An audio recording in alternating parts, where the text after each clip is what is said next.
Alrighty, ladies and gentlemen, 'tis I, ChrissieGirl, and this is the final part of the last story of my Sonic 06 playthrough. We're done! Yay! Well, not quite. We still got to watch the final cutscenes. In the last part, I beat the final boss, and my stinking fucking game crashed, so, yeah. Yes, I have a spare, well, I had a spare account on my old 360, for the purpose of doing playthroughs without actually having to delete games off of my main account. So yeah, I'm having to load up the game again because it crashed. This was on my old 360 though. This was a 5-year-old premium model 360. It served me well, but because it was starting to crash on, you know, a few of my games, I was quite concerned and I upgraded before I got the Red Ring of Death or something. Yeah, I now have the latest 360. To be honest with you, my old 360 only crashed on Sonic 06 anyway. Which really just goes to show my 360 just did not like that game. Thankfully I didn't have to fight the final boss again because I did manage to save the game after I beat it, so it just goes straight to the cutscenes for me.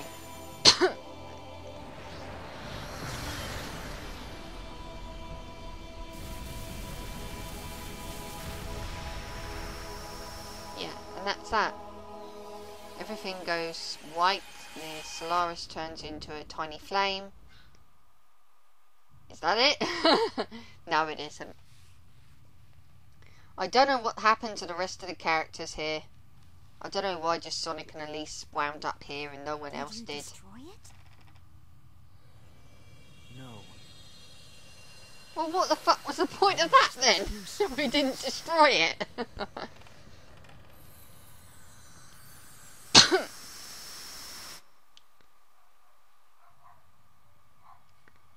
I love how there's no loading between these cutscenes. This is Solaris. Why is there loading between all the other cutscenes then? Is it because they're not pretty enough? When the flame has grown large enough, The Duke actually doesn't seem like so much of a dickhead in this cutscene because it's proven that the reason why he was trying to control Solaris was obviously because of Elise's, maybe partially due to Elise's mother, who's deceased, and I presume he wanted to see her again, and that's probably why he was doing it. His actions weren't that good, to be honest with you. He went about it in a dickish way, but you can kind of understand the reasoning to it, behind it somewhat. And I'm really tripping up over my own words today. Stupid me.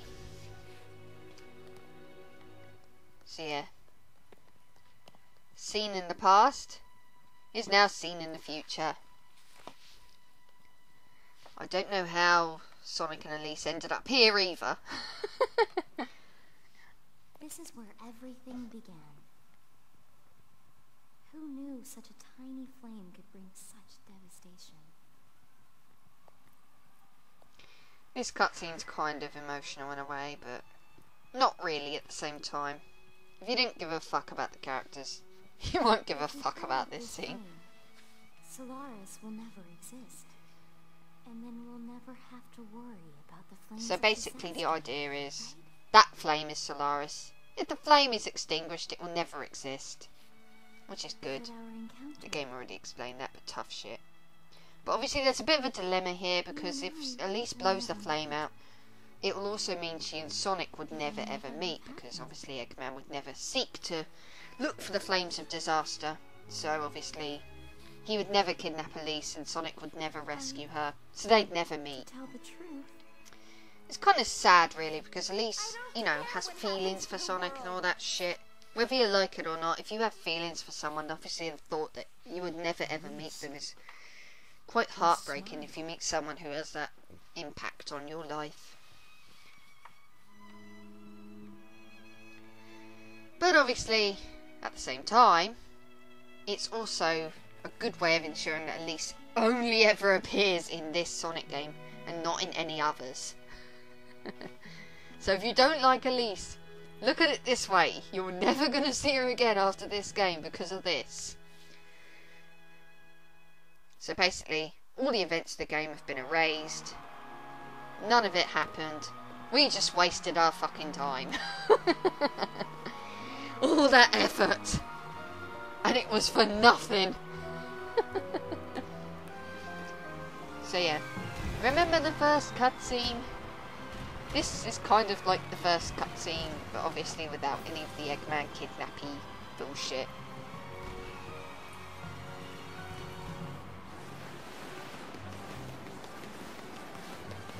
I wonder what Sonic is doing in Soliana if Eggman's not coming after Elise.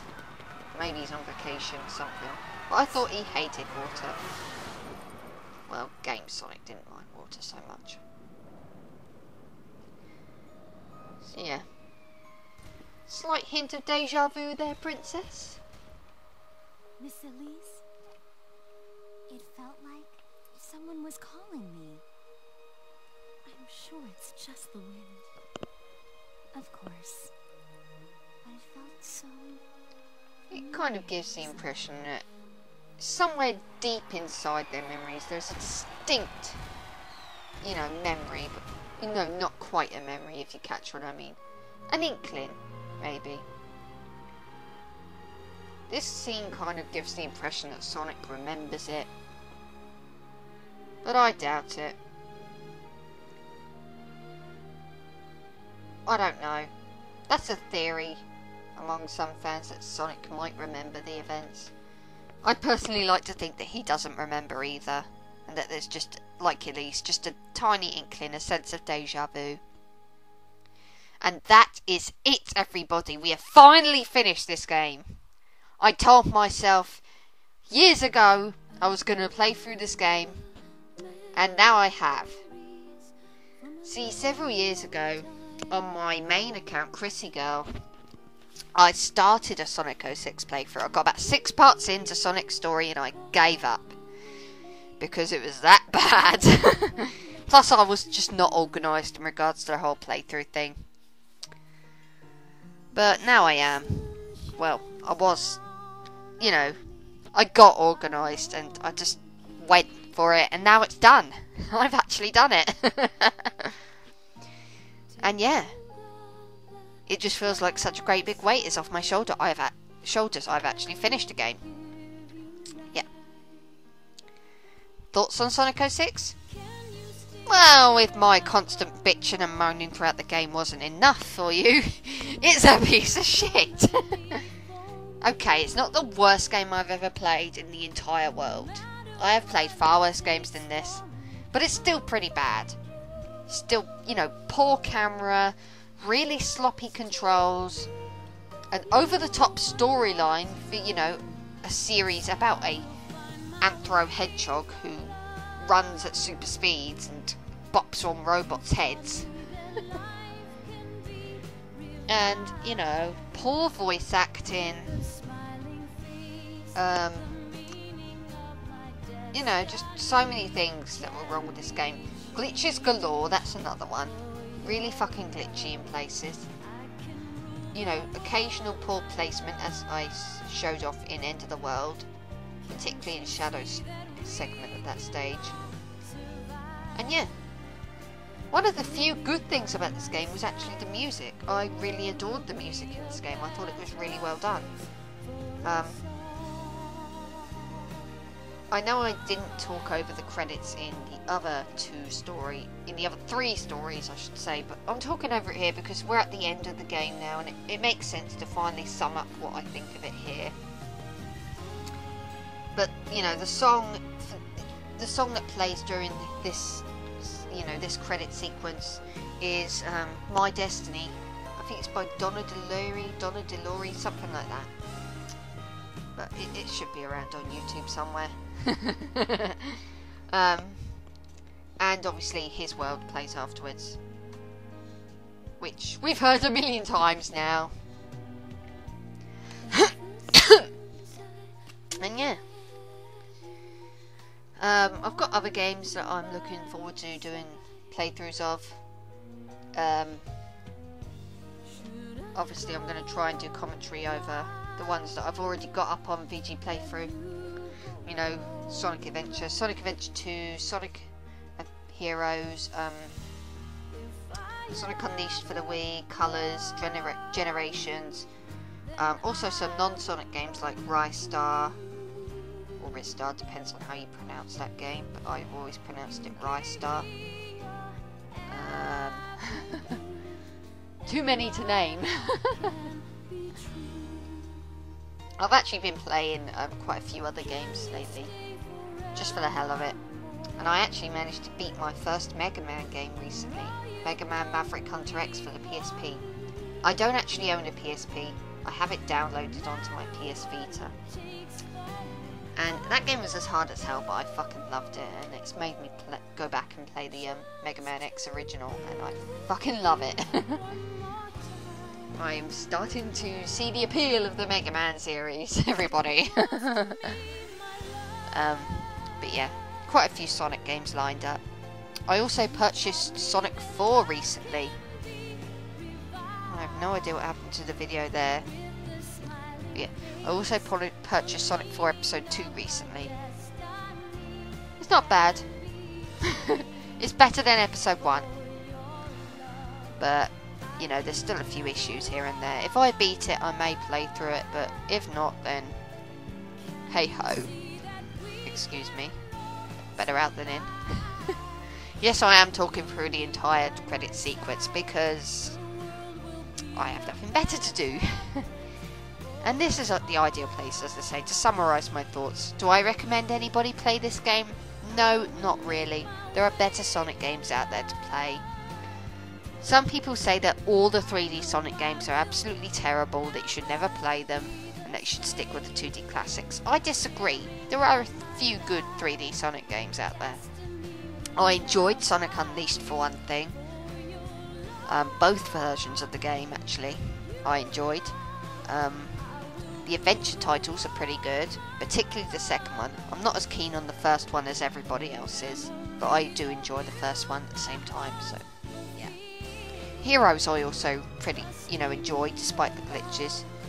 Shadow, 50-50. It's kind of like my guilty pleasure, but I do acknowledge Shadow's pretty crappy as well. Colors and Generations, however, fucking excellent. Best Sonic games in years. They're the two I would probably recommend trying out.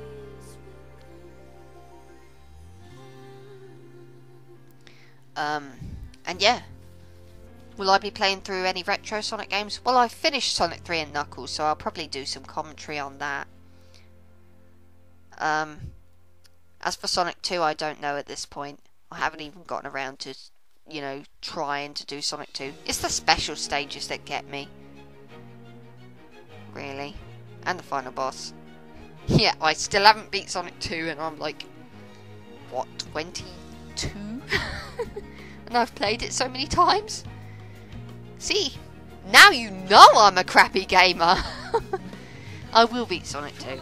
It's just that I haven't actually properly attempted it, despite having it for so many fucking years. There's my secret of shame. I have not beaten Sonic 2. I've beaten Sonic 1. I've beaten Sonic CD. I've beaten Sonic 3 and Knuckles. I have not beaten Sonic 2. Oh, how shameful. But yeah, I'm not quite finished with Sonic 06 yet, actually. I am going to be posting Team Attack Amigo. I have it uploaded onto the computer, actually. So yeah, I will be doing that. And you can look forward to it. I don't really have much to say about Team Attack Amigo. It's just, a bunch of Sonic characters all together. I may not necessarily do it right away. I might ask my brother if he wants to join in. If he doesn't want to, then that's okay. I figured while I had it on the computer, I might ask. I don't know. I'll see how I feel. But in the meantime, we're done, ladies and gentlemen. We are done with this piece of shit game. And now I can move on to something else. That is that. I'm so relieved that it's all over. Well, apart from the team attacking Migo anyway. But the main story's over, and that is something I am fucking relieved about. So in the meantime, see you guys later. Whatever I post next, see you then.